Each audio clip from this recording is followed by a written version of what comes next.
अस्सलामुअलैकुम नाजरीन, hi tech TV news channel की जानिब से मैं फ़हीम आज हाजिर हुए हैं हमारे इलियास शमसी साहब के साथ, जो जिनकी शख्सियत कोई तारुफ का मोहताज नहीं, जो इस्लाह माशरे के लिए आप कई तरीके के मतलब जो ना इकदाम करते रहते हैं और आप एक NGO तंजीम से भी वाबस्ता हैं। आज हम बात करते हैं आपसे ये मियाँ बीवी के जो है ना झगड़े, जो छोटी छोटी बातों को लेकर पुलिस स्टेशन जाने के ताल्लुक से। अस्सलाम वालेकुम इलियास शमसी साहब। साहब, पहला सवाल ये है, ये मियाँ बीवी के झगड़े, ये क्या पुलिस स्टेशन को जो है ना जाना सही है? जी फ़हीम साहब, सबसे पहले बुनियादी बात ये है कि मियाँ बीवी का जो रिश्ता है बहुत ही मुतबर्रिक रिश्ता है, बहुत ही पाक रिश्ता है। चाहे वो किसी भी मज़हब से उसका ताल्लुक़ हो, इस रिश्ते को बहुत इज़्ज़त दी जाती है, चाहे हमारे बरदरान वतन का घर हो या फिर हमारे मुस्लिम भाइयों का मामला हो। लेकिन पहले के दौर में ये हुआ करता था कि अगर कोई ये मसले हो जाते तो बात चार दीवारी में तय पा जाती, बात घर में मुकम्मल हो जाती और बात घर में हल हो जाती, यानी बड़े लोगों के पास ये मसले हल हो जाते। अब तरक्की के नाम पर हम लोग फ्लैट वाली लाइफ में आ गए हैं। पहले हमारे मकानात ऐसे हुआ करते थे कि घर में 4 कमरे भी थे, दैलान भी था, आंगन भी था, पड़ोस भी था। आलम ये था कि एक मकान से दूसरे मकान में खिड़की भी हुआ करती थी, जहां पर एक दूसरे के साथ सालन और खाना, एक वक्त का खाना हम लोग तब्दील भी किया करते थे। तो अगर कोई छोटा मोटा मसला भी होता तो वहीं पर अड़ोस पड़ोस या फिर मोहल्ले वालों में या फिर बड़े लोगों में ये मसले हल हो जाते थे। जैसा इंसान अपनी जिंदगियों को एक जिस तरह से गुजार रहा था वहां से तब्दील करते हुए मैं पने के अंदर आ गया, फ्लैट वाली लाइफ में आ गया, घर की दीवारें ऊंची कर लिया। उसके बाद मसले घरों में हल होने के बजाय पुलिस स्टेशन का रुख करने लगे। और यही वजह है कि आज मियाँ बीवी के झगड़े घर में हल होने के बजाय पुलिस स्टेशन की दीवार पर चढ़ रहे हैं। और जब एक बार पुलिस स्टेशन जाते हैं तो पुलिस स्टेशन से वो कोर्ट तक जाते हैं। जब कोर्ट तक जाते हैं तो जब मियाँ बीवी में अलहदगी की जब बात होती है तो लड़की के साथ इब्तदाई दिनों में उसके माँ बाप भाई बहन कार में आते हैं, ऑटो में आते हैं। 6 महीने का अरसा गुजरता है, वालिद को शुगर का मसला रहता है, तो उसके बाद जो है वो घर में आराम करते हैं, माँ साथ आती है। कुछ दिनों के बाद माँ के घुटनों में भी दर्द होता है, वो फिर भाई के साथ कोर्ट आती है। कुछ दिनों के बाद भाई को कॉलेज जाना रहता है और आखिरकार वो लड़की जो अपने शौहर के साथ लड़ी है या फिर वो शौहर जो अपनी बीवी के साथ लड़ा है, आखिरकार वो आप जाकर मुशाहिदा कर सकते हैं फैमिली कोर्टों के पास कि अकेले अकेले तड़पते हैं। जो मसला घर में हल होना चाहिए वो पुलिस स्टेशन का रुख करते हुए वो एक गलत रास्ते की तरफ लेकर चले जाता है। ऐसे मसाइल के हल के लिए हमारे उलमाए दीन का जो है ना क्या रोल होना चाहिए? देखिए, उलमा वरसतुल अंबिया है। मैं खुद भी एक मस्जिद का खतीब हूँ, मेरे पास भी कई मसाइल आते हैं। तकरीबन मेरे अपने सोशल सर्विस के कैरियर में 20 साल का अरसा गुजर चुका है और अल्हम्दुलिल्लाह मैं भी ऐसे कई मसलों से वाकिफ़ हूँ और देखता हूँ, कई मसले हल करने की कोशिश भी करता हूँ। बात जहाँ तक उलमा इकराम की है तो ज़माना जैसे जैसे तब्दील हुआ है, हमारे उलमा इकराम अपने आप को तब्दील नहीं कर पाए हैं। हमारे उलमा इकराम आज भी ये समझते हैं कि लोग झगड़ा करने के बाद हमारे पास आएंगे, जबकि मामला ये है कि जब झगड़ा होता है तो गली का एक मामूली लीडर पहुंच जाता है, वो अपने 2000 और 5000 रुपए के इवज में मामले को बिगाड़ देता है। तो जिस तरह एक गली का मामूली लीडर पहुंचकर मामला बिगड़ रहा है, तो हमारे उलमा का भी ये रोल होना चाहिए, हमारे उलमा का भी ये मामला होना चाहिए कि वो भी अपनी मस्जिद की सीढ़ियों को उतर जाएं। मेंबर रसूल का हुर्मत अपनी जगह, जुमे का खुतबा अपनी जगह और जुमे के दिन पैगाम देना अपनी जगह, लेकिन जुमे के अलावा 7 दिन भी दीन इस्लाम है, साल के दिन के 24 घंटे भी दीन इस्लाम है, साल के 365 दिन भी दीन इस्लाम है। तो ऐसे मौके पर उलमा इकराम को चाहिए कि मस्जिद से बाहर निकले और अपने अप्रोच को लोगों के घरों तक पहुंचाए। देखिए, जहां तक बात बच्चों के पढ़ाने की होती है तो आते हैं घर पे ट्यूशन पढ़ाते हैं, 1000 2000 3000 रुपए लेते हैं, चले जाते हैं। लेकिन अगर वो लोगों के साथ उनकी अपनी जिंदगियों में इन्वॉल्व होना शुरू करेंगे तो लोग भी अपने मसले लेकर आएंगे। हैदराबाद के अंदर हज़रत मौलाना आकिल साहब रहमतुल्लाह अलैह और अब जो है मौलाना जाफर पाशा के पास भी जो है कई लोग रुजू करते हैं। तो जब लोग रुजू करते हैं तो आ जाते हैं, लेकिन एक जाफर पाशा सारे हैदराबाद की प्यास नहीं बुझा सकते। सही है। हर मस्जिद के इमाम को, हर मस्जिद के मुअज्जिन को, हर मोहल्ले में रहने वाले एक आलिम को, हर मोहल्ले में रहने वाले एक हाफिज को जाफर पाशा बनना पड़ेगा। उन्हें निकलना पड़ेगा, मैदान में आना पड़ेगा। बुराई पहले आपके घर दीवान खाने तक थी कि टीवी से बुराई पहुंचती थी, लेकिन आज बुराई आपके बेडरूम तक आ गई। यानी बिस्तर पे लेटे तो शौहर भी मोबाइल में बिजी है, बीवी भी मोबाइल में बिजी है, बच्चे भी मोबाइल में बिजी है। तो यानी आज बुराई इतनी यूनिवर्सल हो गई है कि आपके बेडरूम तक आ गई, लेकिन अच्छाई के लिए लोग नहीं पहुंच पा रहे जी। तो लिहाजा कोशिश ये करना चाहिए कि उलमा का भी रोल ये होना चाहिए कि अवाम तक पहुंचे, और अवाम का भी ये रोल होना चाहिए कि वो भी उलमा तक पहुंचे। तो हर महल्ले की जो ना मस्जिद में ऐसे मसाइल के हल के लिए इंतजामी कमेटियों को क्या कुछ इकदाम करने की सख्त जरूरत दरकार है?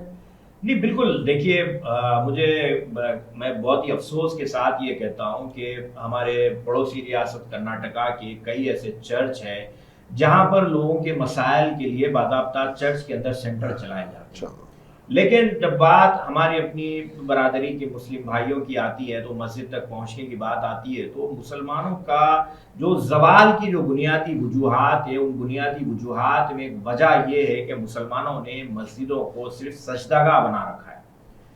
बेशक मस्जिद सजदागाह है, सजदा करने की जगह है, लेकिन प्यारे आका सल्लल्लाहु अलैहि वसल्लम ने मस्जिद नबवी का जो रोल मॉडल रहती दुनिया तक के लिए दिया, वो ये दिया है कि मस्जिद नबवी से दुनिया में कायम हर मस्जिद जी नमाज के लिए भी इस्तेमाल होनी चाहिए, तालीम के लिए भी इस्तेमाल होनी चाहिए, मियाँ बीवी के झगड़े भी हल करने के लिए इस्तेमाल होनी चाहिए, बैतुल माल के लिए भी इस्तेमाल होनी चाहिए, बीमारों की तीमारदारी के लिए भी इस्तेमाल होनी चाहिए, इस्लाह माशरा के लिए भी इस्तेमाल होनी चाहिए। लेकिन अफसोस का मुकाम यह है कि हैदराबाद के अंदर जो कमेटियां हैं, जो सुदूर है, जो जिम्मेदारान है, वो ये समझते हैं कि आदमी सिर्फ फर्ज नमाज पढ़ ले और उसके बाद उनका काम ताला डालना है, और वो ताला डालते हैं, मस्जिद को बंद कर देते हैं और चले जाते हैं। एक एक मोहल्ले में 50 मस्जिदें मिल जाएंगी। एक एक मस्जिद का इंफ्रास्ट्रक्चर अगर आप कैलकुलेट करें तो 2-2 करोड़ का है, यानी 100-100 करोड़ रुपए के एक एक मोहल्ले में मुसलमानों के असासे हैं, जो कि सिर्फ फजर, जोहर, असर, मगरिब, इशा आधा घंटे से आप ले लीजिए 24 घंटे में 2.5 घंटे इस्तेमाल करते हैं जी। जबकि इस्तेमाल मस्जिदों को ताला डालना नहीं है, बल्कि मस्जिदों को खुला रखना है। मस्जिदों को ताला डालने की वजह से लोग पुलिस स्टेशन का रुख कर रहे हैं जी। मस्जिदों को ताला डालने की वजह से मुसलमानों के मसाइल कोर्ट में जा रहे हैं। मस्जिदों को ताला डालने की वजह से आज हमारी माँ और बहनें और हमारी उम्मत, ये आप मीडिया पे देखिए कि भाई बीवी जो है शोहर को ओयो रूम में पकड़ रही है, शोहर फला कर रहा है, 7 महीने की दुल्हन भाग रही है। ये तमाम तर चीजें क्यों हो रही है? मस्जिद को ताला डाल दिए, आपकी किस्मत को ताले पड़ गए। आप मस्जिद खुले रख के मसले हल करिए, अल्लाह ताला फिर आपको इज्जतों से नवाजेगा। जी, तो ऐसे जो है ना छोटे छोटे बातों को लेकर जो पहाड़ बनाया जाता है, ऐसे मामलों में जो है ना सास ससुर और माँ बाप अक्सर जो है ना क्यों खामोश रहते हैं? इससे मतलब जो है ना जो झगड़ा करने वालों को जो है ना तरजीह नहीं दी जाती। देखिए, मैं आपका जवाब देने से पहले एक छोटा सा आपको मेरे साथ जो वाकया हुआ इस हफ्ते वो आपको बता देता हूँ कि मेरे दफ्तर पर कर्नाटका रियासत से एक 70 साल का बूढ़ा और एक बूढ़ी गैर मुस्लिम थे जी। वो लोग कर्नाटका से मेरे पास आए। मेरे पास आने के बाद जो है मैं परेशान हो गया कि भाई ये बूढ़ा बूढ़ी मेरे पास क्यों आ गए। तो पहले तो उन्होंने नहीं बताया, मुझे बताया कि हम कर्नाटका से आए, आपके लिए ढूंढ ढूंढ के आए क्योंकि आप फोन नहीं उठा रहे हमारा। मेरी मजबूरी है कि मुझे कई कॉल्स आते हैं, मैं किसी का फोन उठाता हूँ, नहीं उठाता हूँ, लेकिन व्हाट्सएप पर जवाब जरूर देता हूँ। तो वो लोग बूढ़े हैं, उन्हें व्हाट्सएप इस्तेमाल करने आता नहीं, वो कॉल करे नहीं मिला। आखिरकार कर्नाटका से हैदराबाद मुझे ढूंढते ढूंढते मेरे दफ्तर पहुंचे। पहुंचने के बाद मुझसे एक सवाल किए कि भाई मैं 70 साल का हो गया और मेरी बीवी 63 साल की है और हम लोग बहुत लड़ते हैं, आप हमें ये लड़ाई खत्म करने के लिए बताइए। मैं उनको देखकर मुस्कुरा कर पहले कहा कि भाई आप तो इस उम्र में पहुंचे हैं कि अगर बच्चे लड़े तो आपको मिलाना चाहिए, अब आप इस उम्र में आप लोग क्यों लड़ रहे हैं? सही बात। तो बोले नहीं आप हमारे सवाल का जवाब दीजिए। मैं बोला भाई मैं आपको 1 घंटा समझाऊं या आधे घंटे में आपका मसला हल करूं या 1 मिनट में आपको बता दूं? आप बता दीजिए, आप जिस हिसाब का ट्रीटमेंट चाहते हैं मैं वो आपको ट्रीटमेंट आपको दे दूंगा, आपको बता दूंगा, आपके मसले का हल दे दूंगा। माशाल्लाह। बोले नहीं हम तो बहुत दूर से आए हैं, आपसे खास तौर से मिलने आए हैं, ये मसला बताने आए हैं, आप जितना जल्दी हो सके बता दें। मैंने कहा कि देखो भाई अब जो लड़ाई हो रही है, जो माँ बाप का रोल है, फला आपने भी जो बताया कि लड़ाई हो रही है, एक काम करो दिन भर लड़ो, रात में मिल जाओ और सुबह उठकर फिर लड़ो और फिर दूसरे दिन मिल जाओ। रोज ऐसे ही करो कि रोज लड़ना और रात में मिल जाना। तो दोनों मुस्कुराए, मुस्कुराकर कहने लगे, अरे वाह आपने कितना अच्छा हल बताया। मैंने कहा कि जिंदगी का नाम यही है, लड़ना मिलना, लड़ना मिलना। अल्लाह ने इस रिश्ते में बरकत यही रखी है कि इंसानी सोसाइटी के अंदर अगर आदमी खुश रहेगा 24 घंटे तो भी पागल हो जाएगा, 24 घंटे गम में भी रहेगा तो भी पागल हो जाएगा। सही बात। तो अल्लाह ने साइकोलॉजी ये रखी है कि उसे खुशी भी चाहिए, गम भी चाहिए, लड़ना भी चाहिए, मिलना भी चाहिए। अगर कोई चाहता है कि भाई मैं हमेशा खुश रहूं तो वो अनकरीब पागल हो जाएगा। तो लिहाजा कोई ऐसा नहीं है। उसके बाद उन्होंने मेरा जवाब सुनकर मुस्कुराए, मुस्कुरा कर कहने लगे कि बहरहाल हमारे बच्चे के सिलसिले में, हमारा बच्चा ऑस्ट्रेलिया से आपको कॉल कर रहा है लेकिन आपकी तरफ से कोई जवाब नहीं आया। तो बच्चे ने कहा कि हैदराबाद जाइए, जाकर मेरे सिलसिले में बात कीजिए कि मैं इलियास साहब के क्लासेस अटेंड करना चाहता हूँ। तो बहरहाल बात ऐसे मुकम्मल हुई। तो आपका जो सवाल था वो सवाल का जवाब यही है कि माँ बाप का भी रोल होना चाहिए कि जब बच्चे लड़े तो मिला दे, मिल जाए तो खुश हो जाए, फिर लड़ ले तो फिर मिला दे। लेकिन मामला ये हो गया है कि आजकल लड़कियों की सबसे खराब ट्यूशन उनकी माँ की तरफ से होती है जी। माँ कहती है कि अच्छा शौहर ने ये बोला, तू आ जा, तेरे माँ बाप मरे नहीं है क्या? ये सबसे गलत बात है। शौहर के साथ भी मामला यही है कि बीवी नहीं सुन रही है, छोड़ दे उसको, हम तेरे लिए दूसरी करके लाएंगे। अरे अल्लाह के बंदो, मैं लड़की के माँ बाप से भी पूछ रहा हूँ, लड़के के माँ बाप से भी पूछ रहा हूँ, तुम क्यों 30-30, 40-40 साल से अपनी जोरों को रख लेके बैठे हुए जो बेटे को छोड़ दो, बेटी को छोड़ दो बोल रहे? अपनी जिंदगी में 30-40 साल गुजार लिए। अब जब बेटे की और बेटी की जिंदगी में अगर छोटा सा मसला हो गया तो दोनों को मिलके रहने की तालीम देने के बजाय आप ये कह रहे कि छोड़ दे आजा, ये बात गलत है। तो आज जो हम 2020-2023 के हम जो सोसाइटी में रह रहे हैं, ये सोसाइटी में एक मेजर प्रॉब्लम है। मेजर प्रॉब्लम ये है कि आज के दौर में बिगड़े हुए बच्चों से ज्यादा बिगड़े हुए माँ बाप हैं जी। तो लिहाजा जहां पे बच्चों को सुधरने की जरूरत है उससे ज्यादा माँ बाप को सुधरने की जरूरत है। अगर बच्चों में कोई इख्तलाफ हो जाए तो उनका रोल ये होना चाहिए कि अपना पल्ला झाड़ने के बजाय उन्हें मिलकर रहने की तालीम। नहीं, जिस तरह से पहले के जमाने में मतलब ये भी जो ना देखने में आता था, जैसा कि मतलब जो ना गलती चाहे किसकी भी हो तो खास करके मतलब जो ना बच्ची को ससुराल में ही अपनी जो है ना जिंदगी गुजारने के लिए ये बात की तलखीन की जाती थी कि किस तरीके से मतलब जो है ना माहौल को अपने आप को एडजस्ट कर लेते हुए जो है ना ससुराल में ही जो है ना अपनी जिंदगी गुजारे। इसके जो है ना मामले में जो है ना आप क्या कहना चाहेंगे? देखिए, पहले का मामला ऐसा हुआ करता था कि पहले के मामले में दादा दादी का बहुत रोल होता था, फूफू का रोल होता था, खाला का रोल होता था। ये करीबी ऐसे रिश्ते हुआ करते थे जो इस बात की मिसाल देते थे कि भाई हमारे साथ भी हुआ, हमने एडजस्ट किया। ठीक है, आजकल लोग ये कह रहे हैं कि भाई हम तरक्की याफ्ता है। मैं ये समझता हूं कि इस तरक्की याफ्ता दौर में सबसे बड़ा जाहिल वही है जो अपने आप को तरक्की याफ्ता समझता है, क्योंकि जिस जमाने में आप कहते हैं कि जहालत थी, उस जमाने में भी ह्यूमन वैल्यूज वही थे, आज भी ह्यूमन वैल्यूज वही है। बराबर। उस जमाने में भी वही मामला थे, इस जमाने में भी यही मामला है। उस जमाने में भी बीवी अपने शौहर के घर विदा होके आती थी, आज भी अपने शौहर के घर विदा होके आ रही। तरक्की हो गई, अब शौहर बीवी के घर विदा होके तो नहीं जा रहा है, किसी सोसाइटी किसी कम्युनिटी में इस तरह का अल्टरनेट तो नहीं हो रहा है। सही है। तो ऐसे ही हो रहा है। प्रॉब्लम एक ही जगह है, प्रॉब्लम यही है कि हम ये समझ रहे हैं कि भाई हमारे हिसाब से, मैं अक्सर मिसाल ये देता हूं कि भाई गाड़ी के दो टायर है जी। एक टायर में अगर हवा कम हो जाए तो क्या गाड़ी आप बाजू रख के पैदल चलेंगे? नहीं। आप गाड़ी में हवा भरवाएंगे। अगर गाड़ी का एक टायर पंक्चर हो जाए तो भी आप गाड़ी को साइड में नहीं रखेंगे, आप उस पंक्चर को बनवाएंगे। तो आप अपनी सहूलत के लिए एक पंक्चर टायर बना सकते हैं, तो अपने रिश्ते को पैच क्यों नहीं डाल सकते? बराबर। अपने रिश्ते में हवा क्यों नहीं भर सकते?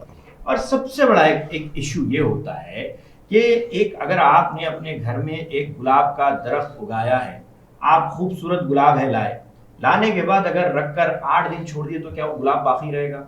नहीं बाकी रहेगा। आपको रोज पानी देना है, रोज उसे सूरज की शुआएं मिलना है तो वो जिंदा रहेगा। तो रिश्ता भी वही है, रिश्ते को भी रोज मोहब्बत का पानी देना है, रिश्ते को भी एहसास की शुआएं देना है। अगर मोहब्बत का पानी और एहसास की शुआएं नहीं मिलेंगी तो जिस तरह एक गुलाब का फूल मुरझा जाएगा उसी तरह आपका रिश्ता भी मुरझा जाएगा। तो आजकल लोग ये समझते हैं कि जिस तरह मैंने एक मोबाइल खरीद के लाया है तो ये चल जाएगा, नहीं, रोज इसे चार्ज करना है, महीने में इसे एक बार रिचार्ज करना है। बराबर। तो रिश्ते को भी चार्ज करना है, रिश्ते को भी रिचार्ज करना है, तो जाकर रिश्ता चलेगा। और एक बात ये भी देखने में आती है कि आजकल शादियां होने के बाद चंद ही महीनों में, जैसा कि घरेलू जो है ना पूरा माहौल दुल्हन जो है ना जानने के बाद आहिस्ता से मतलब जो है ना कुछ छोटे छोटे बातों को लेकर कुछ इस तरह से मतलब जो है ना मसाइल को पहाड़ बनाया जाता है कि जिसकी वजह से मतलब जो है ना बड़े बड़े मसाइल पैदा हो जाते हैं। और इसकी वजूहत एक ये भी दिखती है कि खास करके मतलब जो है ना लड़की को अपने वालिदैन के साथ मतलब जो है ना जिंदगी बसर करने के लिए, या फिर जो है ना वालिदैन खुद ये चाहते हैं कि जो है ना बाज़ाब्ता गाइडेंस करते हैं कि ऐसा नहीं ऐसा कर, ऐसा नहीं ऐसा कर, जिसकी वजह से मसले मसाइल ज्यादा बड़े हो जाते हैं। बाद उसके बाद ये रखी जाती है कि जो है ना ठीक है एक काम करो, अलहदा कर दो, अलहदा कर दो। इसके बारे में आप क्या कहना चाहेंगे? आपको याद होगा कि पहले ज़माने में लोग बच्चियों को तालीम ये कहकर देते थे कि हमारी बच्ची काबिल बनेगी, लेकिन आपको सुनकर ताज्जुब होगा कि आज के ज़माने में आपको सुनकर ताज्जुब होगा कि बच्ची को तालीम क्या कहकर देते हैं, आपको पता है? जी। एक बाप, एक माँ अपनी बच्ची को तालीम ये कहकर देते हैं कि पता नहीं तेरा शौहर कैसा मिलेगा, पता नहीं तुझे ससुराल कैसा मिलेगा, अगर कल के दिन बुरा टाइम आ गया तो तू अपने पैरों पे ठहर सके और अपना घर चला सके। बराबर, ये बात तो देखने में आती है। अल्लाह बंदे के गुमान के साथ है, ये हमारा ईमान है, हमारा अकीदा है। What you think it happens with you. आप जो सोचेंगे वो आपके साथ होगा। आप सोच के निकली अपनी गाड़ी पे कि कहीं मेरा एक्सीडेंट तो नहीं हो जाएगा, तो होगा या नहीं होगा, नहीं, जरूर आपका एक्सीडेंट होगा, क्योंकि आपने एक अपने साथ बदगुमानी साथ लेकर निकले। तो जब माँ बाप ये सोच रहे हैं कि रिश्ता कैसा होगा, तो अल्लाह उस रिश्ते में बरकत क्यों डालेगा? सही है, नहीं डालेगा। तो प्रॉब्लम ये है कि आप बच्ची को तालीम दीजिए काबिलियत के लिए, लेकिन बच्ची को तालीम दीजिए कि एक अच्छी जिंदगी गुजारे। हाँ, ये बात जरूर है कि मैं वन साइड नहीं बात कर रहा हूं कि हमेशा लड़कियां गलत होती हैं। बहुत से मामलों में लड़के भी गलत होते हैं, लड़के के घर वाले गलत होते हैं, लड़कियों पे हरासमेंट करते हैं, लड़की को सताते हैं, लड़की को जब शादी करके लाते हैं तो उसे धोबन समझते हैं, पूरे अपने छोटे भाइयों के बहनों के कपड़े धुलवाते हैं, बच्ची से रोजाना काम करवाते हैं। ये चीज होती है, लेकिन एक बात अपने जहन में रखें कि आप जो कुछ भी करेंगे it will come back to you, आपको लौटा कर आएगा। तो मैं आपको फिर एक मर्तबा ये लौटा दूं कि आज के जमाने में बिगड़े हुए बच्चे नहीं है, बिगड़े हुए माँ बाप हैं, चाहे वो लड़के के हो या लड़की के हो। दोनों को भी चाहिए कि वो पहले अपनी जिंदगियों में झांक कर देख लें कि वो अपनी जिंदगी कैसे यहाँ तक लेकर आए हैं। तो ये कोशिश करें कि जिस तरह हमने अच्छे अंदाज में अपनी जिंदगी गुजारी, हमारे बच्चे भी अच्छे अंदाज में गुजारें, और इस बात की तालीम भी दें और इस बात का ट्यूशन भी दें। खास तौर से लड़कों को बता रहा हूं मैं, बहुत से लड़कों के ऐसे कंप्लेंट्स आते हैं जो बच्चे होने के बावजूद भी, 1, 2, 3 बच्चे होने के बावजूद भी जहालत का अपना अंदाज ये रखते हैं कि अपनी बीवी को काम वाली समझते हैं। तो मैं अक्सर ये समझाता हूँ, मेरे क्लासेस में भी ये बोलता हूँ कि जब आप 4 शादी करना सुन्नत समझते हैं, दाढ़ी रखना सुन्नत समझते हैं, सब सुन्नत समझते हैं, तो प्यारे आका सल्लल्लाहु अलैहि वसल्लम ने आटा भी गूंदा है, सही है, वो भी सुन्नत है। तो अपनी बीवी के लिए किचन में हाथ बटाइए। मोहब्बत गुलाब का फूल देना नहीं है, मोहब्बत काम में ताउन करना है, काम में मदद करना है। बीवी की जिम्मेदारी नहीं है कि घर में झाड़ू लगाए, शौहर की भी जिम्मेदारी है कि कभी कभी अपने घर के जूतों के रैक्स जो है जमा ले, कभी कभी अपने घर में झाड़ू लगा ले।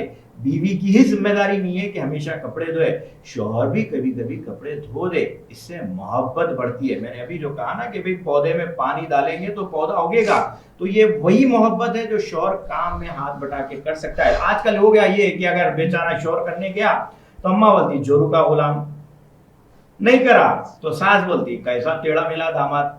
तो लिहाजा दोनों तरफ से बेचारा पिटना पड़ता है। तो लिहाजा उसके लिए ये जरूरी है कि अगर अपनी जिंदगी खूबसूरती के साथ अच्छे तरीके से लेके चलता है तो एक दूसरे के साथ सपोर्ट करे, एक दूसरे को समझ के अगर जिंदगी गुजारेंगे तो बेहतरीन जिंदगी गुजारी जा सकती है।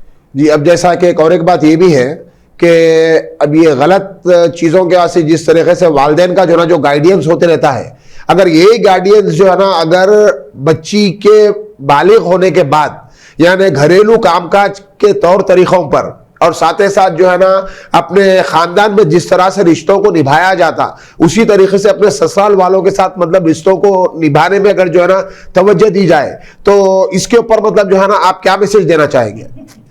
देखिए, सबसे पहली बात मैं और ये खास करके मैं ये नहीं बोल रहा हूँ कि आपको लड़की की तरफ से ही नहीं बोल रहा हूँ भाई, मैं इस पे आपकी बात ये बता दूं कि पहले हमारे पास एक सिस्टम हुआ ये करता था कि जो भी तालीम, चाहे वो दीनी तालीम हो या दुनियावी तालीम हो, उसके लिए उस्ताद होता था, मौलवी होती थी, स्कूल होता था, कॉलेज होता था, सब कुछ होता था जी।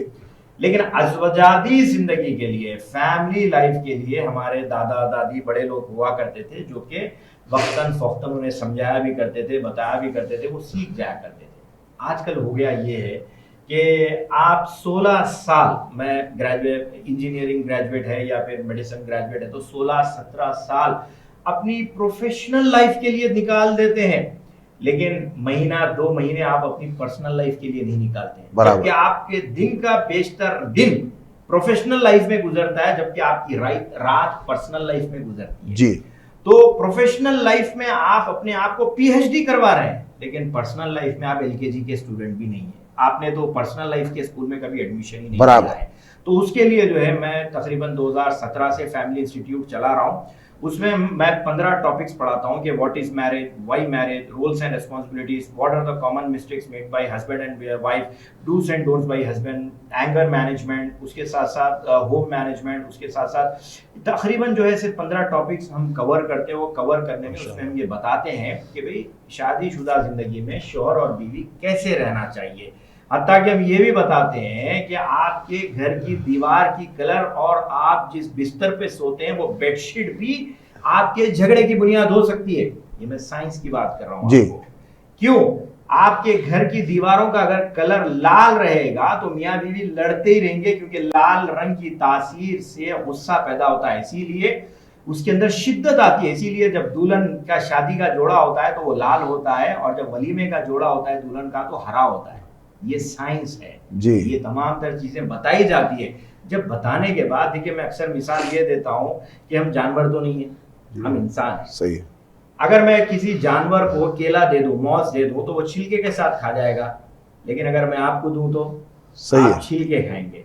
अगर मैं किसी जानवर को अगर जो है कोई तरकारी दे दूं तो वो छिलके नहीं खाएगा, वो खा लेगा, लेकिन अगर मैं आपको दूं तो आप उसे लेंगे, बनाएंगे, काटेंगे। आपके दालचे के कद्दू का साइज अलग होगा, दूसरे का साइज अलग होगा, क्योंकि आप उसे तरतीब दे रहे हैं। अल्लाह ने इंसान के लिए एक तरतीब रखी है, एक सिस्टम रखा है। तो उसी तरह जो है अपनी फैमिली लाइफ के लिए भी एक सिस्टम है। अगर आप वो सिस्टम को नहीं समझेंगे, खाली ये समझेंगे कि शादी कर ली है, सेक्स करना है, बच्चे पैदा करना है, तो फिर जानवर में आप में कोई फर्क ही नहीं है। बराबर।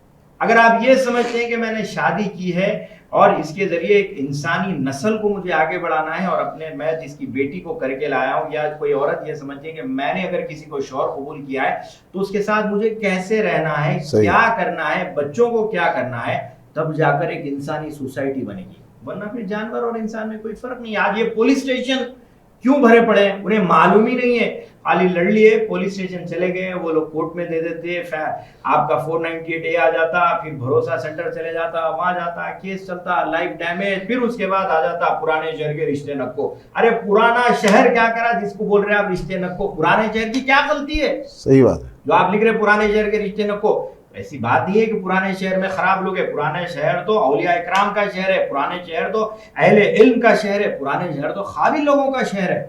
गलती अपने में है, सही है, और आप ढिंडोरा शहर को दे रहे हैं। तो इस जानिब कोशिश करने की जरूरत है। जिस तरीके से मतलब जो है ना तरबियत देना चाहिए, और तरबियत को के ऊपर गौर नहीं करते हुए, यानी अपने मफाद के लिए जो है ना जैसा चाहे वैसा अपनी बच्ची को या बच्चे को मतलब जो है ना देखने में ये भी आता है कि मतलब लड़के की तरफ। मैं इसको एक मोटी मिसाल अक्सर ये देता हूँ कि मुझे ड्राइविंग नहीं आती है, और मैं कह रहा हूँ कि एसयूवी की गाड़ी जो है कंपनी वालों ने सही नहीं बनाई, इसीलिए एक्सीडेंट हो गया। मुझे ड्राइविंग नहीं आती है तो मैं कह रहा हूँ कि कंपनी वालों ने गाड़ी बराबर नहीं बनाई। तो उसी तरह मियाँ बीवी के झगड़ों में होता ये कि you don't know how to live and you are blaming the society. तो हमारे इलियास शमसी साहब, अब ये मजबूरी तौर के ऊपर जो है ना इन तमाम हादसात और इन तमाम वाकयात से मतलब जो है ना दूर रहने के लिए, यानी बेहतरीन रास्ता और एक शॉर्टकट मेथड मतलब जो है ना क्या हो सकता है? शॉर्टकट मेथड ये है कि काउंसलिंग नहीं है। मैं पहले बात ये वजाहत कर दूं कि काउंसलिंग मामला बिगड़ने के बाद की जाती है, मगर मैं जहां तक समझता हूं कि मतलब सबसे पहले तो मतलब तरबियत के ऊपर ट्रेनिंग पूरा ट्रेनिंग है। अल्हम्दुलिल्लाह हम काम कर रहे हैं इसके ऊपर, ट्रेनिंग के ऊपर हम काम कर रहे हैं। और मुझे कहते हुए खुशी होती है, अफसोस नहीं होता है कि आज 80% हमारे बरदरान वतन मेरे पास पढ़ते हैं। ऑस्ट्रेलिया से पढ़ते हैं, न्यूजीलैंड से पढ़ते हैं, अमेरिका से पढ़ते हैं, हिंदुस्तान के कोने कोने से लोग आगे पढ़ते हैं। लेकिन मैं शहर हैदराबाद में रहता हूँ, लेकिन हमारे शहर हैदराबाद में लोग कहते हैं कि साहब आप इतनी फीस क्यों ले रहे, आप ये क्या पढ़ा रहे। यानी हमारे पास हैदराबाद के अंदर जो है लोग सुनना कम चाहते हैं, सवालात ज्यादा करना चाहते हैं। तो जहाँ पे सवालात होते हैं वहां पे सिर्फ सवालात ही रहते हैं, जहाँ पे सुनना जाता है वहां पे इल्म में इजाफा हो। बराबर। तो अफसोस तो नहीं कहूंगा, खुशी की बात है। अगर कोई पढ़ना चाहता है, अगर कोई काम करना चाहता है, तो हम तो अल्हम्दुलिल्लाह पिछले 5-6 साल से फैमिली इंस्टीट्यूट जो है कायम किए हैं, इस पे काम कर रहे हैं। ऑनलाइन पे भी हमारे क्लासेस चलते हैं। अल्हम्दुलिल्लाह हमारी अपनी कम्युनिटी भी आती है, लेकिन उतनी नहीं आती है जितने हमारे बरदरान वतन आते हैं। 80% जो है मेरे पास जो है दिल्ली, बैंगलोर, बॉम्बे वगैरह के जो है लड़के लड़कियां जो है अल्हम्दुलिल्लाह तरबियत हासिल करते हैं। और अल्हम्दुलिल्लाह 100% तो मैं नहीं कहूँगा कि मैं कोई फरिश्ता नहीं हूँ कि भाई मैंने कह दिया और हो गया। 90% अल्हम्दुलिल्लाह मेरा जो है सेटिस्फाई लोग हो जाते हैं और अच्छा सक्सेस रेट। मैं खास करके मतलब जो है ना वालिदैन की जो है ना तरबियत के लिहाज पे मतलब जो है ना क्या जिम्मेदारी होनी चाहिए? अक्सर पहले मैं सबसे पहले तो मतलब जो है ना घर ही तो मतलब जो है ना यानी बच्चा हो या बच्ची हो, उसका जो है ना एक ट्रेनिंग इंस्टीट्यूट घर ही होता है। सबसे पहले जिस वक्त हैदराबाद में मैंने काम शुरू किया था, तो हैदराबाद में जो है मेरी ये कोशिश थी कि मैं ग्रुप में क्लासेस लिया करता था, लेकिन मुझे उसके खातिर खा नतायज नहीं आए। उसके बाद जब कोरोना आया, कोरोना के बाद हम कंप्लीट अपना सेटअप ऑनलाइन पे लेकर चले गए। तो आज मैं ये कहता हूँ कि अगर कोई मेरे पास क्लास लेने के लिए आता है, मैं ये भी आपको बता दूंगा, मैं 5,000 रुपये मेरे 15 क्लासेस के लेता हूँ, जो कि 22 दिन में कंप्लीट होते हैं। और मैं 1 महीने का टाइम देता हूँ कि 1 महीने में आप कभी भी कोई भी वक्त पे जो है मेरे से क्लास हासिल कर सकते हैं। लेकिन उसमें मैं ये रियायत देता हूँ कि 5,000 रुपये जब मैं क्लास के ले रहा हूँ, तो उसमें लड़का भी रहे, लड़की भी रहे, यानी शौहर रहे, बीवी रहे, साथ ही साथ माँ बाप भी रहे, साथ ही साथ अगर उनके अफराद खानदान अगर बैठकर घर में मुझसे तरबियत हासिल करते हैं तो रहे। जब वो लोग आ जाते हैं तो मेरे पास पूरी तफसील आती है कि मेरी क्लास में ये लोग बैठे हैं। तो फिर मैं सब्जेक्ट के अंदर जो है तमाम तरह चीज़ें कवर करके मैं कोशिश करता हूँ कि हर एक को एक उनकी अपनी रिस्पॉन्सिबिलिटी, उनकी अपनी खामियाँ, उनकी अपनी खूबियाँ, उनके अंदर क्या चीज़ की तब्दीली चाहिए, ये टारगेट करके मैं उन्हें तरबियत देता हूँ। तो अल्हम्दुलिल्लाह काफ़ी हमारे जो है गुजरात से पटेल कम्युनिटी के ऐसे फैमिलीज है और जैन कम्युनिटी के फैमिलीज है, दे लव इट। मतलब वो लोग बहुत मजा भी लेते हैं और इंटरैक्टिव क्लासेस होती है, मेरी हंसी मजाक के साथ होती है। मैं बिल्कुल ऐसा बोर नहीं कर देता हूँ कि कोई यूनिवर्सिटी का प्रोफेसर पढ़ा रहा है और ये सब्जेक्ट पढ़ा दिया, उसे जाकर एग्जाम लिखना है कि वो पास होगा तो उसे नौकरी मिलेगी, ऐसा नहीं है। मैं तो यही कहता हूँ कि भाई हंसो बोलो, जिंदगी उसी का नाम है, गम में नहीं है। तो हंस बोल के तमाम तर मेरा अभी फिलहाल जो पैटर्न अभी मेरा काम करने का ये है कि अगर कोई मेरे पास आता है तो मैं चाहता हूँ कि फैमिली के साथ आए, अपने अफराद खानदान के साथ आए, ताकि कोई चीज़ बाकी ना रहे। और उसके बाद भी अगर लोग टच में रहते हैं, कोई छोटे मोटे इश्यूज हो जाते हैं, तो अल्हम्दुलिल्लाह छोटी छोटी चीज़ें होती है। जैसे बात फिल्मों में बताता है कि लव गुरु के तौर पे बताता है, मैं वो लव गुरु तो नहीं कहता हूँ, मैं तो कहता हूँ लाइफ कोच है। तो उसमें जो भी मसले आते हैं अल्हम्दुलिल्लाह बता देते हैं कि ठीक है भाई ये मसला आ गया, आप ये कर लीजिए, अल्हम्दुलिल्लाह हल हो जाता है और दे आर सेटिस्फाइड। नहीं इलियास शम्सी साहब, अब ये खास करके मतलब जो है ना उमूर खानादारी की वक्फियत के लिहाज से और में है इस वक्त मसला ये है कि अगर उमूर खानादारी की अगर हम बात करेंगे तो फिर फेमिनिस्ट ऑर्गेनाइजेशंस आपके चैनल के खिलाफ एक मोर्चा खोल देंगे, बोले काम औरत ही क्यों करें। ये हुआ है हमारे साथ, शुरू में हमने जब कोर्स का नाम दुल्हन कोर्स रखा, उसके साथ हमने रखा कि भाई टेलरिंग भी सीख जाए, पकवान भी सीख जाए। तो यहाँ से लेकर पाकिस्तान के अखबारात में तक मेरे खिलाफ जो है आर्टिकल छपे। आपको हवा में बात नहीं कर रहा हूँ, झूठ नहीं बोल रहा हूँ, गूगल पे मारिए, दुल्हन कोर्स मारिए, मेरे ऊपर बड़े बड़े आर्टिकल्स लिखे गए, बोले कि भाई काम औरत ही क्यों करे। उसके बाद हमें पैटर्न चेंज करना पड़ा, नाम चेंज करना पड़ा, दूल्हा दुल्हन कोर्स उसका नाम रखना पड़ा। फिर उसके बाद थोड़ा फ्लेक्सिबल करके ये बताया गया कि उमूर खानादारी की जहाँ तक बात है, यानी जो भी हाउस चोर्स हम कहेंगे उसे आज की ज़बान में, तो मैं तो यही तरबियत देता हूँ कि भाई लड़का लड़की मिलकर करें, और जब घर का काम है, बच्चे हो जाते तो बच्चों को भी इन्वॉल्व करें, हर कोई काम करे। जिम्मेदारी का मतलब ये नहीं है कि सिर्फ खातून ही करें, बल्कि जिम्मेदारी का मतलब ये कि सब मिलके करें। हाँ, ये बात जरूर है कि शौहर कमाने जाता है, हाउस वाइफ होती है, घर में उसकी जिम्मेदारी ज्यादा होती है, 80% उसका काम बाहर का होता है, तो 80% इसका काम घर का होता है। लेकिन 20% वर्क एक्सचेंज करें, जैसे अक्सर हमारे पास जो है रेतु बाजार, ये मोहल्ले में, हर मोहल्ले में बाजार लग रहा है, तो मैं खवातीन को ये बताता हूँ कि भाई चलो हफ्ते में एक दिन कम से कम आप तरकारी के बहाने बाहर तो निकलो, मियाँ बीवी बाहर तो निकलो, कम से कम माहौल बदलेगा। जी। जाकर कोई आइसक्रीम पार्लर में आइसक्रीम खाने से मोहब्बत नहीं बढ़ेगी, तरकारी की थैली पकड़ने से भी मोहब्बत बढ़ेगी, हर बराबर, तरीके से। बराबर। अगर गोश्त की दुकान पे जाते तो कभी कभी जाइए, कभी मैं भी अपनी बीवी को लेकर सुबह निकल जाते हैं, चलो कहीं जाते हैं, घूमते हैं, फिरते हैं, आते हैं, करते हैं। तो ये होना चाहिए। देखिए जब तक स्पार्क नहीं होगा लाइफ में मजा नहीं आएगा, तो ऐसा स्पार्क भी होना चाहिए जी। तो अब ये खास करके मतलब जो है ना, अब जो अपने माशरे में लोग छोटे छोटे लड़ाइयों को लेके मतलब जो है ना बड़ा पहाड़ बनाते हुए ये पुलिस स्टेशन से रुजू होते हुए ये कोर्ट कचहरी और अलाहिदगी, तो इन लोगों से मतलब जो है ना टोटली यानी गैर उसमें रहने के लिए मतलब जो है ना किस तरीके से। देखिए इस दौर का सबसे बड़ा शैतान है ईगो। जी ईगो, अगर किसी के अंदर ईगो है तो वो किसी की नहीं सुनेगा जी। और आज पुलिस स्टेशन जाना, ये सब मामलात के अंदर इन्वॉल्व होने की बुनियादी वजह मैं फिर एक मरतबा कहूँगा ईगो। अगर अपने ईगो को दबा देते, मेरे अपने कोर्स में मैं कोशिश यही करता हूँ कि मैं लोगों को ये बताता हूँ कि भाई आप चाहे कारोबार करें या अपने घर का मामला आप सुधारें, आप जमीन पर हैं तो फिर आप जमीन पर रहकर रह सकते हैं। अगर आपका दिमाग आसमान में है तो फिर आसमान तो फरिश्तों के लिए है, दूसरी मखलूकात के लिए। आप कहाँ हैं फिर? आपकी तो कोई जगह नहीं है वहां पे, आप क्यों जा रहे हैं? तो आप अपने टेम्पर को, ये तमाम तर चीजों का आप जमीन पर लेके आइए, अपने ईगो को खत्म कीजिए। ठीक है, होता है, इंसान है, गलती है। अगर कोई गलती कर भी दे तो आपका दिल माफ करने वाला होना चाहिए, मेरा दिल कबूल करने वाला होना चाहिए। माशाल्लाह। अगर आप माफ करने तैयार नहीं है तो मैं कबूल करने भी तैयार नहीं हूं। अगर मैं कबूल कर दूं तो फिर आप माफ कर दें, बराबर, गिव एंड टेक वाला मामला है। सही है। अगर वो नहीं करेंगे, जाइए पुलिस स्टेशन जाइए, आप अपनी जिंदगी खराब करिए। और किसने आपको रोका है? कारोबार खराब करिए, पैसा लगाइए, जो लगाना है लगाइए। आपने खुद अपना रास्ता चुना है। मैं अक्सर यही कहता हूं कि भाई हर जूता बेचने वाली कंपनी में आपको 100 रुपए की चप्पल से लेकर 5 लाख का जूता भी मिलता है। कंकड़ तो वही है जी हाँ, शौक आपका है, आप 100 का इस्तेमाल करें या 5 लाख का इस्तेमाल करें। सही बात, मर्जी। सही है।